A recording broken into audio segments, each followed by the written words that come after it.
On this episode of MythBusters, Adam and Jamie cross a bridge too far. Hi, Mom.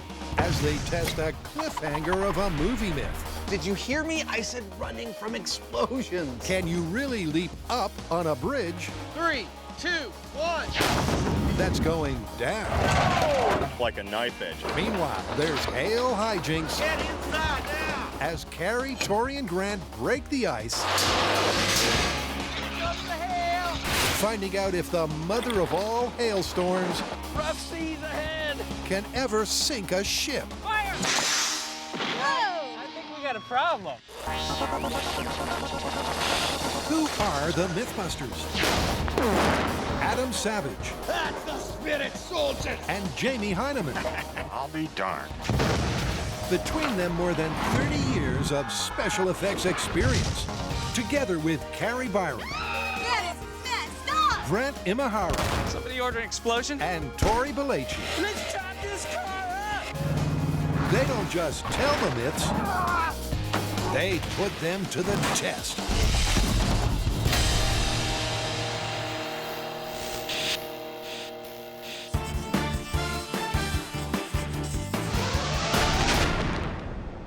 Jamie, you did a fair amount of mountain climbing in your youth, didn't you?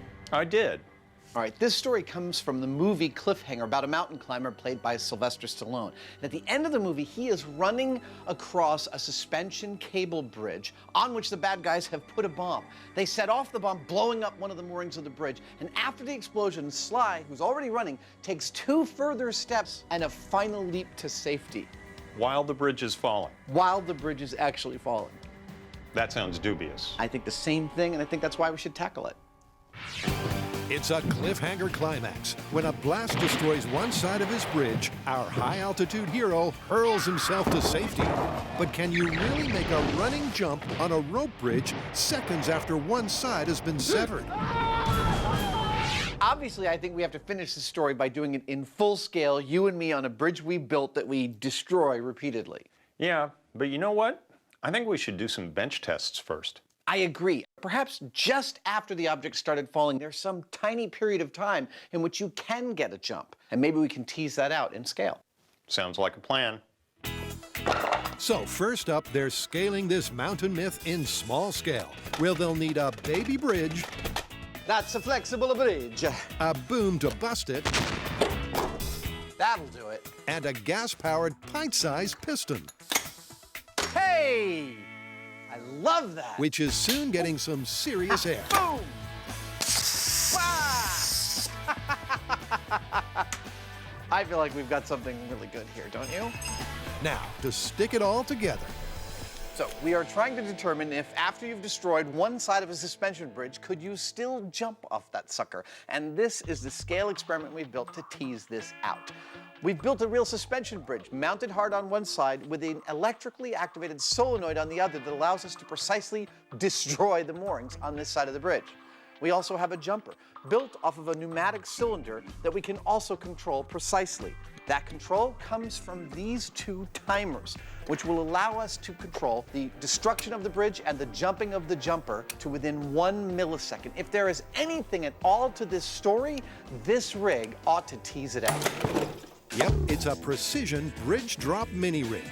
But first up, they're going to do a control to measure the height of the jump on an unbroken bridge. 3, 2, 1. And with that leap reaching 22 inches, That's really nice. Yeah. Jamie jumps in with the plan. To figure out how long you've got to jump off a falling bridge, we're going to start by dropping the bridge 50 milliseconds before our mini Adam jumps. Now, if he's successful at leaping away, we'll add another 50 milliseconds and try it again, and keep doing that until he's just falling and not able to leap away. That way we'll figure out what our butter zone is for jumping off the falling bridge. So it's time for test 1, where Adam's mini-me will jump exactly 50 milliseconds after the bridge has been busted. 50 millisecond delay in 3, 2, 1. Adam sure shut up, but how did this leap compare with the control? You like the little pirouette? Sure. To find out, the guys check the high speed. Amazing! He really did jump off the falling bridge. where the news is good and bad. Clearly the highest he reaches. While their jumper did jump, he peaked at a puny 10 inches, less than half the height of the control. I think we're ready. So what'll happen with double the delay? You ready? I'm ready. 100 millisecond delay, bridge jump in 3, 2, 1. Oh, it's starting to get bad at 100 milliseconds. Yeah, but he's still doing it. Jumping 100 milliseconds after the bridge gets broken, Adam did make the leap, but the height is slashed to just 4.5 inches. And when they delay the drop again, There we go. 150 millisecond jump. 3, 2, 1. Nothing. It really didn't look like anything. a fraction of a second later, there's nothing left for Mini-Me to jump off. Yet in Cliffhanger, the hero seemed to have time for a running jump. Yeah, but you know what? In the clip, he's not jumping straight up. He's jumping forward. Right, okay, so let's run these 3 tests again with him angled. Yeah. So it would seem that there is a period of time after the bridge has lost one of its moorings when it is still possible to jump off the bridge. However, that period of time seems infinitesimally small, less than 1/6 of a second. But Jamie points out that our guy in the movie isn't jumping straight up in the air, he's jumping at an angle, and maybe that gives you a little more time or a mechanical advantage. We're gonna test for it. So to match the cinematic scenario, they changed the angle of the dangle and set a new control. Oh! Wow, he jumped really far. Yeah. And then the delay tests can begin. All right, here we go. Angled bridge jump, 50 millisecond delay. 3, 2, 1. He's jumping a lot farther at an angle. There might be something here. 100 milliseconds, 1/10 of a second. Here we go. But as the bridge plunges further into free fall, they spot the same pattern as before. 150 milliseconds. As they up the delay, the leap length is slashed until, by 150 milliseconds, the miniature Mythbuster is barely making it to the end of the bridge. Well, the results from our small-scale tests are interesting, but not necessarily making it look very good for this story. And while we found that a life-saving jump off a collapsing bridge is in fact possible, it's only possible within a window of about 150 milliseconds. Now, will that time change when we go to a full-scale 80-foot-long bridge? That's what we got to find out. Now, batten down the hatches, because a storm's a brewing. All right, I love a bit of hijinks. What's the story, Tori? All right, so this is an old fisherman's myth. Now, the story goes that a hailstorm can be so intense that it can actually sink a boat. What? What kind of a hailstorm are we talking about here? We're looking at hailstones around the size of a baseball. Okay, so does the hail penetrate the boat and make it sink because there's holes in it? Or does it fill up with hail and it sinks because it loses buoyancy? Don't know, but that's what we're gonna find out. There's no doubt that hail can be hostile. Get inside now! But could a boat really go belly up by being hammered by hail? Or is this a classic fisherman's tale? All right, so obviously the details of this myth are a bit cloudy.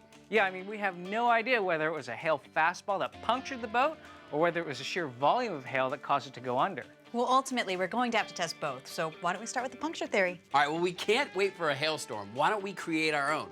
We'll get some hailstones traveling at storm wind speeds, and we'll fire it at different types of boats. Oh, that's a great idea. I can build a cannon that'll fire hail that fast if you guys can find out whether baseball-sized hail even exists. Sounds good. So first up, the guys are going to take aim at the sunk bite puncture theory. And step 1 is to get some ice advice, courtesy of Professor John Monteverdi. All right, Professor, so we're talking about hail. What exactly is it? It's a glob of ice that grows in the upper parts of a thunderstorm cloud. When it grows too large, it will fall to the ground, usually in a large mass. All right, so the myth talks about baseball-sized hail sinking a boat. Now, can hail grow to be that big? Oh, indeed. This video shows baseball hail. And those things are flying. Look at that, it's actually knocking down branches. Don't you think that hail ball that size could probably sink a ship? I think it's conceivable it could punch a hole in the ship. Depends on the material and the speed that hail gets accelerated at. So, according to the prof, this stormy story might be true. Meaning it's on to step 2, nailing the hail. We learned from our meteorologist that hail at 2.5 inches is not uncommon. So I've come to the San Francisco Ice Company to do a little carving. Always makes me feel dangerous. And she's dicing just the right ice. This block of ice I'm working with is completely clear because as it's frozen, air is circulating through it. Now that's gonna make it the hardest that it can be. Give us the best possible chance. Now I've got my ice blocks, time to press them into balls. The weight should slowly press this into the mold until it's a beautiful, perfect sphere. Yep, with her melting mold moving fast, it's not long before Carrie's box of balls are ready to get fired up. Hail balls! And while Carrie's been prepping the ammo, Tori's tracked down the target. Avast, you scallywags! We got ourselves a boat! Make that targets. To give this myth a fighting chance, we've opted for a single-hulled boat. And by using all the most common materials, we've covered all our bases. And those common materials are wood, fiberglass, and aluminum, all three of which may be tough nuts to crack. And that's where the cannon comes in. We got this valve right here. It's going to go on the tank. We're going to run compressed air and have a super long barrel. Hopefully with all that, we'll get our hail to hail speed. And when Grant says super long, he's not exaggerating. Gonna need the whole shop for this. Because the longer the barrel, the greater the chance their ice ball will fire intact. Oh my God, that is ridiculous! How long is this? 40 feet. But to put that idea to the test, it's time for a test fire. We're going to be firing hail at different speeds at our boats. And we're going to start at 80 miles an hour, which is the terminal velocity for hailstones this size. And wrapped in a cloth sabot to ensure a strong seal, the question is, will the hail hang together for the steel plate test? Okay, ready for 80 miles per hour. God, I hope this doesn't pulverize the ball before it actually makes it out of the cannon. I know, this is either gonna be a hail cannon or a snow cone maker. Okay, you guys ready? Yeah. Here we go. Calibration test in 3, 2, 1. Oh no, that looks solid. It's mission accomplished. Their slice of ice survived the 80-mile-an-hour fastball without breaking up. Ba-dum-bum. It's like snow glitter. Which means it's time to bust out the steel plate and take aim at the boats. 1.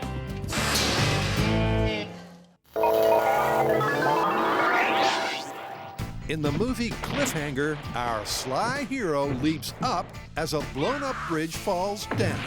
But back in the real world, the guys ain't jumping for joy, because their mini MythBusters bridge jump has fallen short. It is not looking very good for the story at this point. I mean, we are finding a little window where you can get some push-up, but it's a tiny window. And honestly, I don't think that's enough time for a human to react to the sound of an explosion. I think this is where we need to go full scale, because as we move up in size, the mass increases, there's wind resistance to consider. A lot of the physics change. All right, so shall we go on to building the full-size bridge and launch ourselves into the abyss? Yep. Excellent. So it's time to launch from a full-scale rope bridge. But first, the guys are going to have to build it. So this is our bridge. This is it. They just delivered it. 1,800 pounds of wood and cable. Well, let's start putting it together. All right. The guys snap to it. They've got a design in mind for a classic Cliffhanger rope bridge with wood planks underfoot and steel cables bridging the span. And making it all happen is Jamie's new favorite toy. This thing's awesome. I need to attach this cable to all these planks. Now, I don't know how this is normally done, but I've tracked down this machine here, which is a thing for nailing fences together, and it puts down really nice little staples. So that's what I'm gonna use. It's gonna make this happen really fast. Yep, it's the old right tool for the job rule, with a twist. Just in case you're wondering, this bridge is upside down. That way, the cables themselves are supporting the wood and our weight, not the staples. And an hour later, you have a bridge. It's 80 foot long, heavy going, Freaking hard to push that thing. and ready to roll. You know, I think we need to start marketing these and selling them. After carefully studying the footage from the film, we believe we've made our rope bridge pretty darn accurate. It's comprised of 2 wire ropes, about 130 pine boards. It weighs about 1,600 pounds. All that's left for us to do is to attach some railings to this, take it out to the location, and we start running from explosions. Did you hear me? I said running from explosions. And for running from an exploding suspension bridge, they've got the perfect location. Today we are at one of our all-time favorite locations, the Mare Island Shipyard Dry Dock. They used to service nuclear submarines at the bottom of this thing. And we've filmed a whole bunch of episodes here. We did Newton's Cradle. We did Seesaw Saga here. We also did Duct Tape Bridge right behind me. Whoa, I'm hyperventilating. But today, the MythBusters will be stretched to breaking point because across this dry dock, they'll rig their bridge too far before they commence their Cliffhanger collapse caper. Our plan here is really pretty simple. This is the side of the bridge that doesn't get broken. It's the permanently attached side. So we're going to weld a steel structure to hold the bridge on this side, and then we're going to lower all of this down to the bottom of the dry dock, pull it up, and attach it to its permanent mooring. Given that the bridge weighs about 1,600 pounds, you need a solid anchoring point. So what we've done is drilled holes into the concrete around here, inserted these anchor bolts, and then we've got this sturdy steel frame that we've welded together that'll get bolted to the concrete, and hopefully it'll hold. Indeed, with Adam and Jamie trusting their lives to this bridge, Watch fingers. having it hold firm is vital. Why don't we get him to lift the entire thing in the air, and then we just turn it around? And thanks to a giant crane, Okay, I need all hands over here. Let's get on this side and flip. and plenty of muscle, Beauty! Oh, it's like a DNA. it's not long before the permanently attached side is permanently attached. And go. Perfect. That's great. But wrangling the rest of this 80-foot monster could be tricky. Putting this bridge into place is a little bit of a rigging trick because we not only have to lift it in place, but we have to put tension on it. You're on. Now, cranes are just meant to lift things. They're not meant to pull sideways. To accommodate that, we've tied a rope onto our bridge. You are on, Jamie. So we're going to lift it via this forklift, and we'll pull it sideways using a truck that's tied onto the end of the rope. With the forklift holding and the truck pulling, the bridge starts to take shape. Will you look at that? Just not quite the shape they had in mind. It's quite a droop. Oh, it is going to be a hell of a lot of droop. Yeah. There's a little bit of back and forth here as we're trying to attain the final positioning and length of this bridge. We don't want it to be too straight because that's too much tension. We don't want it to be too droopy because that's not enough tension. We've got to find the butter zone, and that's what we're doing right now. After a bit of toing and froing, the guys soon zero in on the butter zone. Back up about 1 yard. That looks like the perfect amount of droop. And with that, the guys achieve suspension perfection. It's a real bridge. And all I can think is, I don't want to walk out on that. And if I don't want to walk on it, Jamie really doesn't want to walk on it. Oh, gosh. Get inside now! Hail can wreak havoc. But could a hefty hailstone really punch through a boat and sink it? Carrie, Grant, and Tori have their 40-foot cannon calibrated and their ice balls ready to fire. It's time to go hail versus hull. All right, that looks good. Let's start firing the hail balls. And the aluminum boat is first in the firing line. The boat is perpendicular to the ground and the cannon is parallel to the ground. Now in this configuration, it's like the boat is getting rained down in a hailstorm. Now we're gonna take a shot and see how much damage it does. And with the hail all wrapped up for the tightest fit, its first launch is at its terminal velocity. Ready for 80 miles per hour. But will that be enough to hold that hull with hail? 3, 2, 1. Well, in a word, no. Hail versus aluminum boat at 80 miles an hour, no hole. No. Ain't that the truth? Their first fastball barely made a dent, let alone a hole. But their aluminum boat is just the tip of the iceberg. What's this boat named? Fiberglassy. Fiberglassy. Now, fiberglass isn't as tough as aluminum, Good to go. 3, 2, 1. but it's still too tough for this stuff. No hole, didn't even budget. Next. So what about a boat made from wood? Steady as she goes. And an old boat at that. We all right? Let's take a shot and see if it puts a hole in it. Here we go. 3, 2, 1. But the hail doesn't hold, and that's 3 boats without a breach. At terminal velocity, their baseball hail has struck out. And we shot our ice balls at 80 miles an hour into each of our boats, and we were not able to punch a single hole. So it's not looking good for this myth. But what if the ice balls weren't just falling at terminal velocity? What if they were caught up in a hurricane and they were being blown down to Earth at 150 miles an hour? So it's time to up the ante. Could the force of a Force 10 give the ice the impact it needs? 150 miles an hour, this is one serious hailstorm. Aluminum boat. Go. 3, 2, 1. Well, not for the aluminum, Definitely hit harder. Good hit. nor for the fiberglass. This ain't gonna work. So to keep this myth afloat, their wooden boat really needs to splinter. Looked like it did some damage, but did not punch a hole through it. It's the best of a bad lot, but even hurricane force hail failed to impale.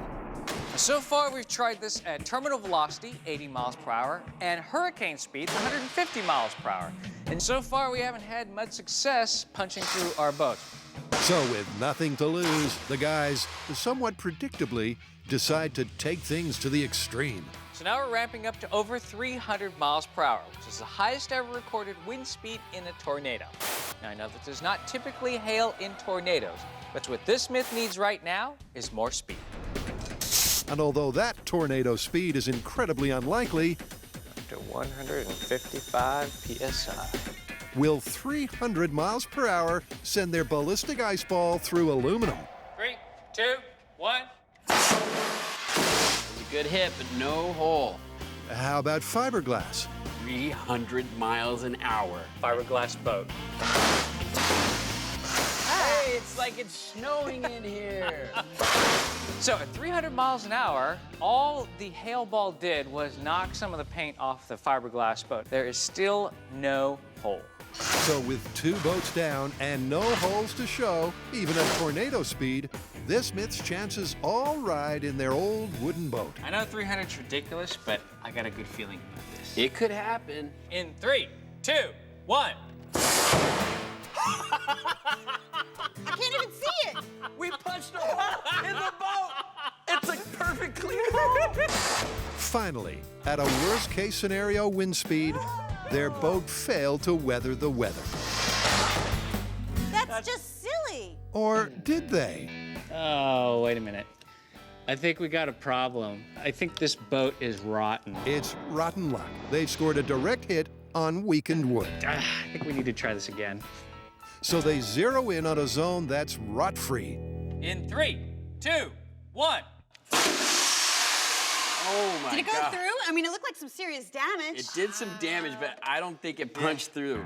Damage, but not a hole. Yeah, that is definitely not a hole. And you're looking at a hail ball that's traveling 300 miles an hour. Now at over 300 miles an hour, these ice balls are hitting the boats at over 700 joules of energy. That is a lot of energy. And yet we have still not been able to punch a hole in the boat.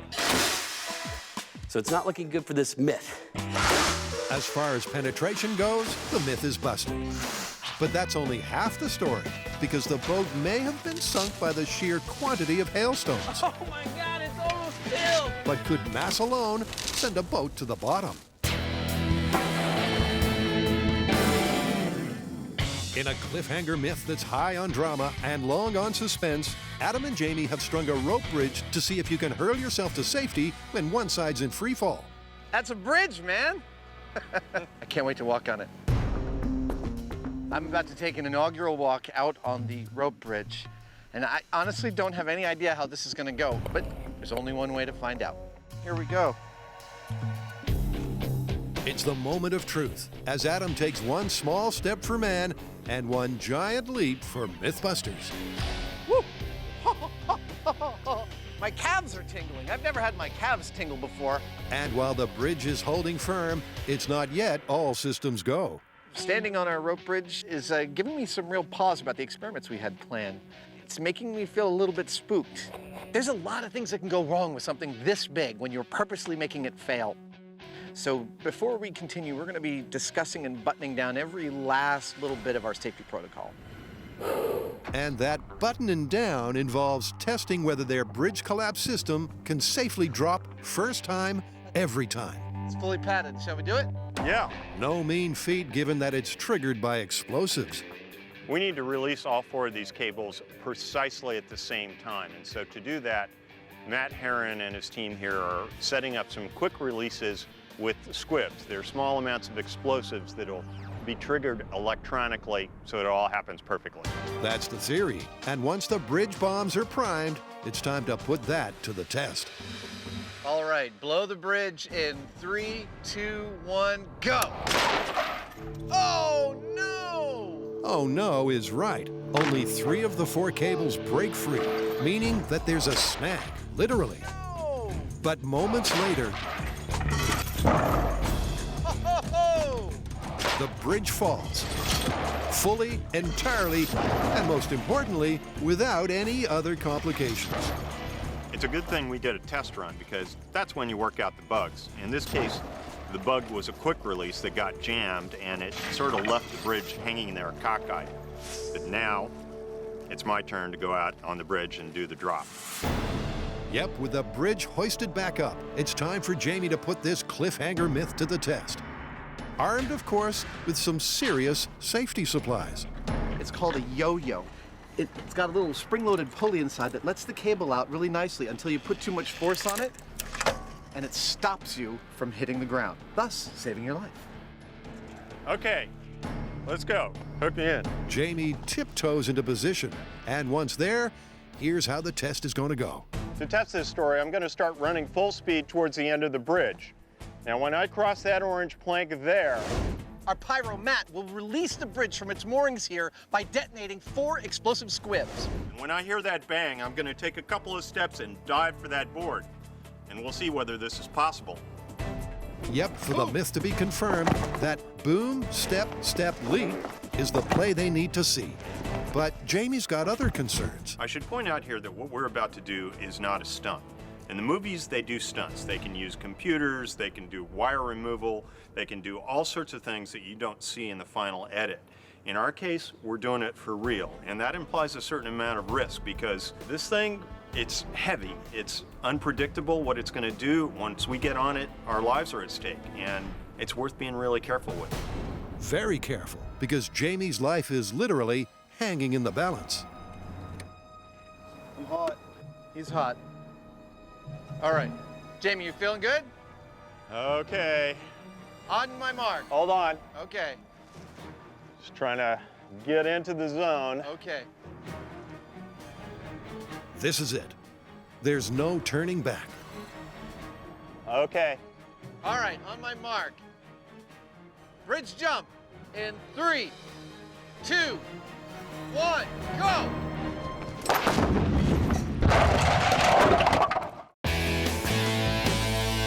What? In hail hijinks, even a tornado-powered hailstone could not penetrate a boat. Damage, but not a hole. Yeah. All right, so the hail did not punch a hole in the boat. Ice penetration is busted. Totally. Now, for this myth to have any chance whatsoever, it would have to be the sheer volume of hail that's going to sink this boat. Okay, well, it sounds like it's time for us to put a boat in the water and load it up with ice and see how much it takes to sink it if it does at all. You know, science is really interesting. I don't know which way this one's gonna go. Yeah, me neither. So solo hailstones seem some. Yet overloading a boat is another way to send it to the bottom. And if a heap of hail can do the same, this myth might be true. But how? Let's imagine this glass cube is a boat. The hole here displaces water with air, which is lighter than the water, allowing it to float. We bring on our hailstorm. That ice is taking the place of the air, and the boat gets heavier and heavier until the water crests the rim of the boat and starts filling it up. And then the boat is no longer filled with air. It begins to fill with water and sinks. But will hail sink a boat full scale? To find out, the guys hit the docks with their aluminum arc Rough seas ahead! and a plan for one hail of a hailstorm. Now, we've seen that a hail ball, even with a 300-mile-per-hour wind behind it, cannot put a hole in the boat. But what if we had a huge storm? What if a massive amount of hail dropped into the boat? Well, that's what we're doing out here at the Port of San Francisco. We're gonna throw a boat in the water, That's perfect. we're gonna make a huge storm, and we're gonna see what happens. And they'll rustle up that record-breaking storm courtesy of a freezer truck and a conveyor belt. All right, that looks good. This is our own special MythBusters massive hailstorm right here. These bags of ice are in our refrigerator truck at exactly 27 degrees Fahrenheit. They're gonna storm down this conveyor belt into the boat and hopefully sink it. Looking at that boat, I think we might actually have a shot at this. And with that, it's time to break the ice. You guys ready to bring the storm? We've got a hailstorm that's 20-pound bags of ice, one at a time down the conveyor belt. All right, well, why don't we slowly fill it up till it gets up to the rim and see if that's enough to sink the boat. Okay, fire up the conveyor belt. Here comes the hail. Woo, it's coming down in buckets. All right, that's 100 pounds. So we know the record amount of hailfall in an afternoon is 4 feet. That's 200 pounds. He's coming. So what we're gonna do is fill up our boat completely to the lip with hail. 400 pounds. If it sinks, this myth is plausible, but if it doesn't sink, this myth is busted. Oh my God, it's almost filled. With the hail now piled 3 feet deep, I see the boat's starting to dip a little. the boat is surprisingly buoyant, and Grant knows why. Here's the catch. See, the ice that we have, it's not just one big block. It's a bunch of little pieces. 500 pounds of hail, and it's still floating. Which means that air can get in the middle. So you're not entirely displacing the air as you would with water. All right, that's 600 pounds. But you can stack the ice higher than the edge of the boat. So at this point, it's not entirely obvious what's gonna happen. So because ice can't fill every crack and displace all the air, if the guys stand any chance of sinking that boat, 1,500 pounds, still floating. they'll need to pile that hail high. That extra mass may overcome the boat's buoyancy. All right, that is a whole entire pallet of ice. That's a ton of ice. Yeah, and it doesn't even look close to sinking. But with 1 ton down, the boat shows no sign of sinking, and the only thing to do is ramp up the storm. However, their stock of hail is diminishing fast. Are the guys going to be thin on ice? Got a conveyor belt going. It's already dropped over 2,000 pounds of ice into the boat. Keep it coming. It's still floating perfectly. Now, I think that we may have grossly underestimated how much ice it's actually going to take to sink this boat. And if that's the case, we're in trouble with this myth. The guys brought enough ice to recreate the world's heaviest hailfall of 4 feet. Even that amount is proving insufficient. How's it going, Grant? Are we almost there? Yeah, we're at 2,500 pounds. It's just a few more inches above water. But by topping up with more ice, All right, we're at 2 tons. Get more towards the back. Yeah, right there. the boat finally starts to list. And then It's sinking! That's crazy! Going! Sinking the boat with 2 tons of ice! at last, she's going down. And while the scale of the hail may be unfeasibly large, it is finally mission accomplished. Sunk a boat with hail! That's cool! Or is it? Whoa! I think we got a problem. It's coming back up! Why is the boat not sinking all the way down to the bottom? Like a phoenix from the flames, the boat rises up from its watery grave. Maybe there's an air pocket. So the guys hit the boat with everything they've got. That's the last of the ice. That's 6,000 pounds down there. It's still floating. That is incredible. But why did the boat bounce back? And why is it still not sunk after 3 tons of frozen freight? So we piled our ice onto the boat, piled it on, piled it on. It's going lower and lower in the water until finally the edge dipped under the surface of the water and it started filling up and it started to sink. And then it popped back up. What the heck is going on? Well, ice floats. So once it hit the water, the ice actually started to support its own weight and was no longer pushing down. When water flooded into the boat, the ice started to float, which meant it was no longer pushing down the boat. And so it rose from the water, meaning that sinking by hail is a fail. All right, yeah, we did technically sink the boat, but look at how much hail it took. That's a totally unrealistic amount. And even with this salvaged, falling apart boat, it didn't entirely sink. This one's busted. Busted. But wait just a sec, because this myth's got a twist in the tail. And fire!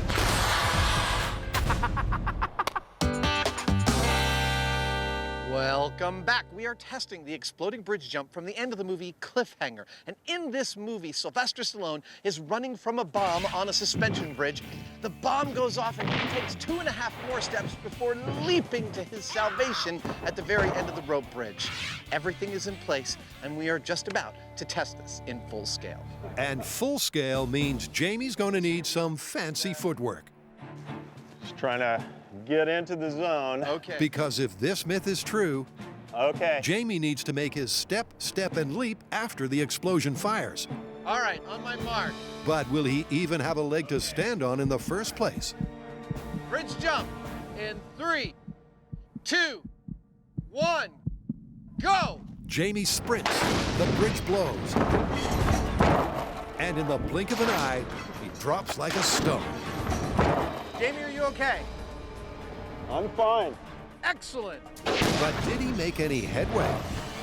Yeah, pretty much everything I was trying to do came to a halt the minute I heard that bang. It was just no further progress. That's all there was to it. Jamie's right.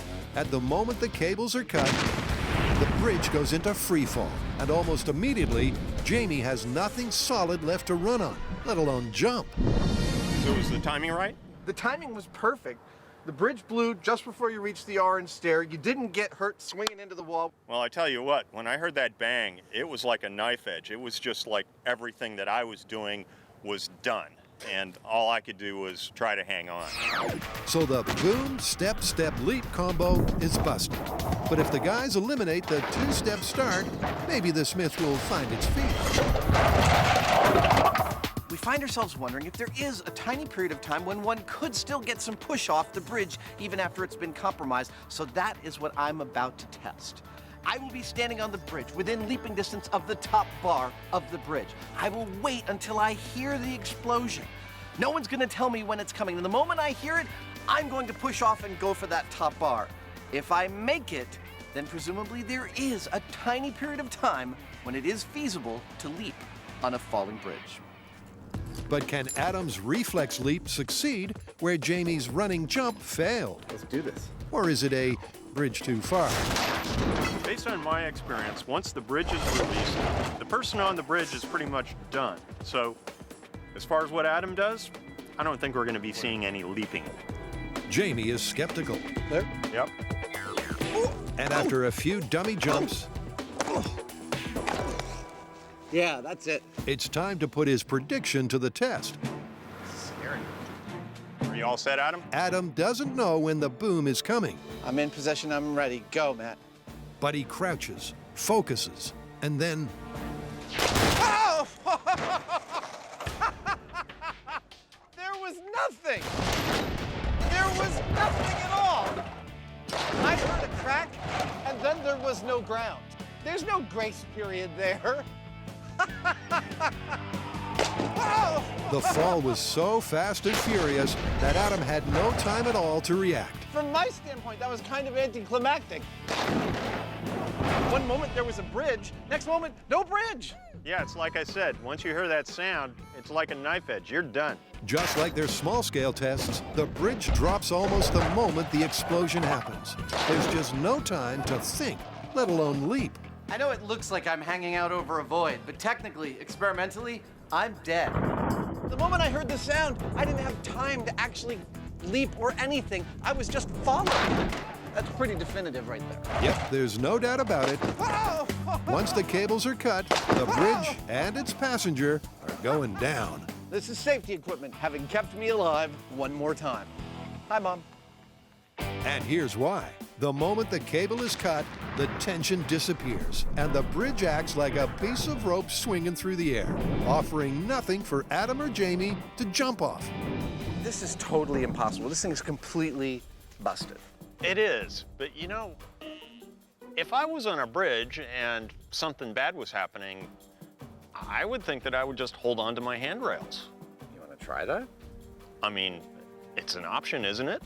I think it is. Let's do it. Let's try it. Okay. Hail hijinks is busted. That is definitely not a hole. Totally busted. That's 6,000 pounds down there. It's still floating. You guys, I think we're missing something really critical here. What's that? We've never fired a hail ball at a boat while it's on the water. So do you think that because water's incompressible that it's going to make the boat flex less and we might have more success? I'm not sure, but I think we have to do it. Hey, I'm game. Let's try it. So for this myth's final test, it's off to a fresh location, the water quality control plant. So, since we knew you were going to send us the email, why aren't you guys testing this with a boat out on the water? It's a totally different situation. The science is different.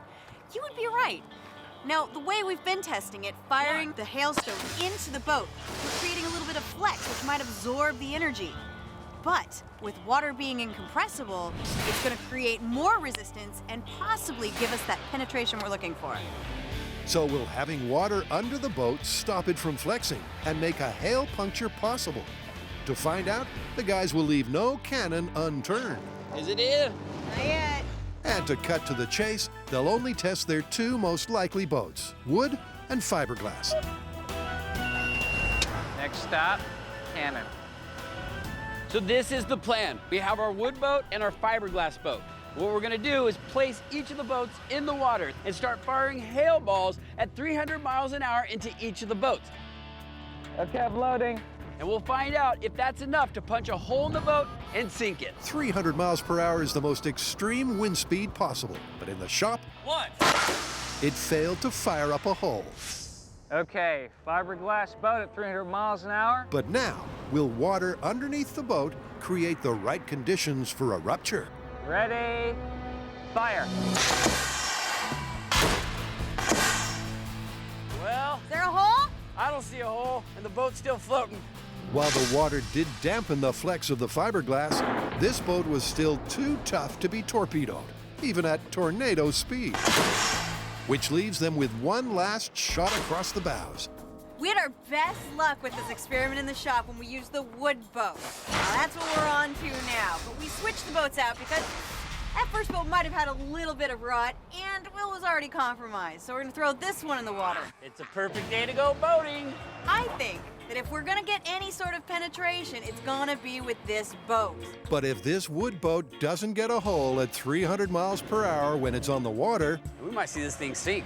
then this hail myth is going down. Okay, fire at will. All right, this is 300-mile-an-hour hailstorm versus wood boat on the water. Fire! There's a hole! We got a hole! Fire more! Now that is what you call a bona fide hail hole. Man, it's taking on water fast. Dude, look at that. 300 miles an hour punched a hole. All right, that did punch a hole, but I mean, 300 miles an hour, that is a ridiculous amount of speed for a hailstone to be traveling. Tori's right. Hail has never been recorded at 300 miles per hour. So if they're to really confirm this myth, they need to slow their hailstone to a realistic speed. So I want to know if just terminal velocity 80 miles an hour will do it. Let's patch it up and try it. Yeah. You ready, Grant? Remember, 80 miles per hour is the slowest speed that a hailstone this size would hit the ground. Ready, fire! We have impact. That's a negative on the hole. There's no hole. But this time, the water underneath the boat doesn't add to the impact. But there's one last speed they can try. Now, a more realistic speed with downdraft would be around 150 miles an hour, just like our experts said. So we've repatched the boat. We're gonna send it back out, fire at this boat with a 150-mile-an-hour hailstone. If that punches a hole, then and only then can we call this one plausible. Remember, in the shop, this test was negative. So will the water underneath make all the difference? All right, this is a 150-mile-an-hour hailstone against a wooden boat on the water. Okay, fire on my mark. And fire! We punched a hole in the boat! It's taking on water! It's gonna sink! Yep, finally, there's fire in the hole. We did it. We punched a hole in our boat with the hailstone. So cue the Holy Boat Celebration Dance. So we came out here to test whether you could sink a boat with hail while it's sitting on water. And what we found is that it requires a wooden boat and 150 mile per hour speed, which is a recorded wind speed in a hailstorm. And we found that you could punch a hole in the boat. What does this mean? Well, it means that it is possible, but it requires an extreme situation. And that's what we call plausible.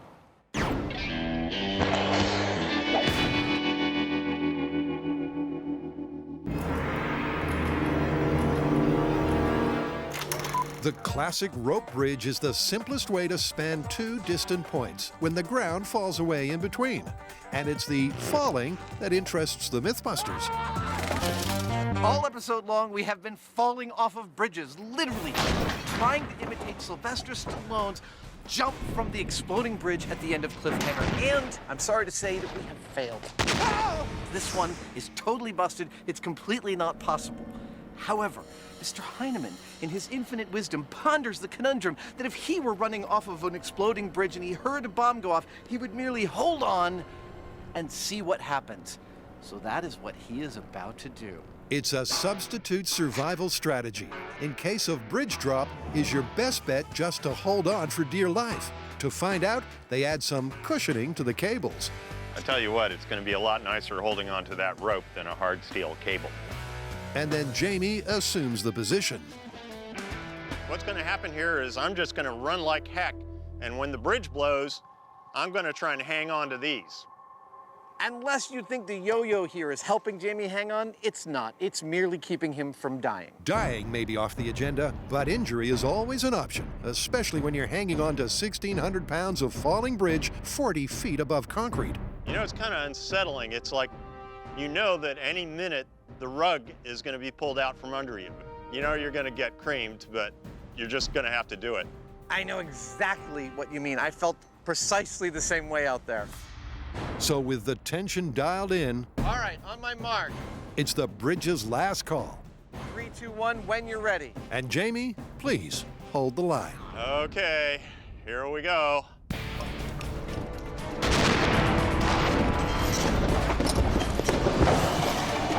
Oh! How you doing? I'm on. I'm You're on. holding. You're holding yourself. Yeah. That is manly. It's taken the grip of a gorilla to hang on through the fall and the landing, but Jamie's done it. And the next question is, Climb up if you had to. like a walrus on steroids, Jamie slowly inches his way up. The now vertical bridge has no footholds, Come on, you can do it. but the Heinemann is climbing out. If you get to the blue bar, you are a hero. It's only 16 inches above your head. You're almost there. Yet when the target's just a whisker away,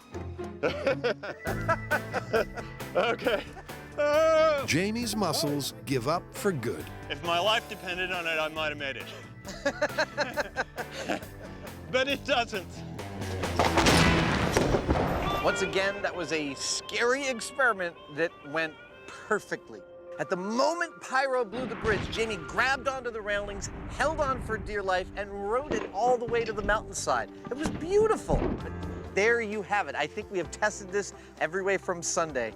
I think we're done dropping this bridge. So that story is pretty much busted. It is totally, definitively busted. I think the take home here is that if bad guys are blowing up the bridge that you're on, don't waste time running or jumping. Hold on for dear life. It's your best chance. Yep. Let's climb out of here. All right.